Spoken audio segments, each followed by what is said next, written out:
আজকের এই গণজমায়েতের বিপ্লবী সভাপতি, জাতীয় নেতৃবৃন্দ, রাজনৈতিক দলের নেতৃবৃন্দ, সমাগত সুধীমণ্ডলী, প্রিয় সাংবাদিক বন্ধুগণ,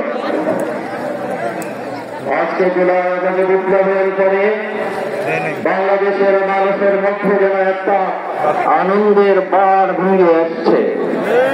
আজকের চেহারা দেখে মনে হচ্ছে আগামী দিন ইসলামের বিজয় হবে, আগামী নির্বাচনে ইসলাম বিজয় হবে, কোরআনের হুকুমাত প্রতিষ্ঠা হবে ইনশাআল্লাহ। আমরা ইতিমধ্যে দেখতে পেয়েছি আমাদের অন্তর্বর্তীকালীন সরকার 8ই আগস্টকে নতুন দেশের নতুন সংসদের ঘোষণা করতে চায়।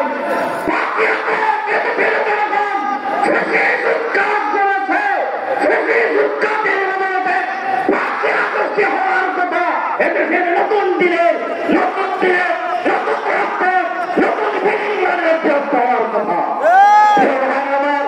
সংস্কার কোথায়? শিক্ষা মন্ত্রণালয়ে তো সেই যে ব্যবস্থার পরিবর্তন হয়ে নতুন ব্যবস্থা বসানো আছে।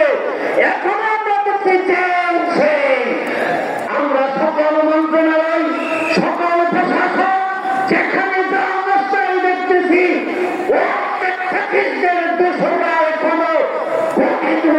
টাকা পুক্ত করে বসেছে।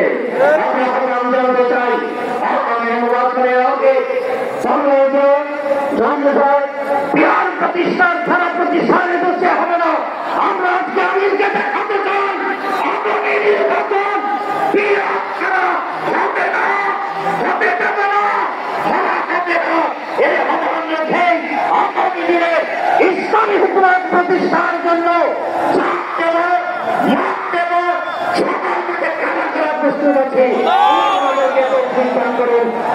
আল্লাহ